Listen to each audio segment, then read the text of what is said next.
আসসালামু আলাইকুম, কেমন আছেন সবাই? আশা করি সবাই অনেক ভালো আছেন। তো আলহামদুলিল্লাহ আমার কোয়েলের শেডটা তৈরি হয়ে গেল ইনশাল্লাহ। দেখতেই পাচ্ছেন খাঁচি কত সুন্দরভাবে তৈরি হয়ে গেল। তো আপনারা যদি চান করতে পারেন, অল্প দিয়ে শুরু করতে পারেন, 200, 100, 500 যাই পারেন শুরু করতে পারেন।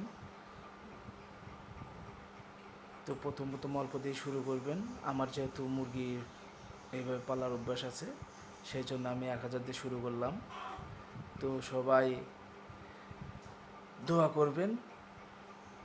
তো আমার কত টাকা খরচ হয়েছে এই ভিডিওর পরবর্তী ভিডিওতে একটা লিস্ট করে সুন্দরভাবে আপনাদেরকে উল্লেখ করে বলে দেব যে কত টাকা খরচ হয়েছে, কী কী কিনতে কত টাকা খরচ হয়েছে অবশ্যই জানিয়ে দেবো আপনাদেরকে। তো এই যে অ্যাঙ্গেল আমার একটু হার্ডে করে দিয়েছি, যাতে করে 2, 4, 10 বছরে কিছু না হয়। খাঁচি নষ্ট হয়ে যাবে তবু অ্যাঙ্গেল কিছু হবে না। তো আপনারা সবাই তো দেখতেই পাচ্ছেন কীভাবে কাজ করা হয়েছে। এই যে পানির পাইপ, এগুলা আমি পানির পাইপগুলো একটু ছোটো করে দিয়েছি। তো সবাই ভালো থাকুন, সুস্থ থাকুন।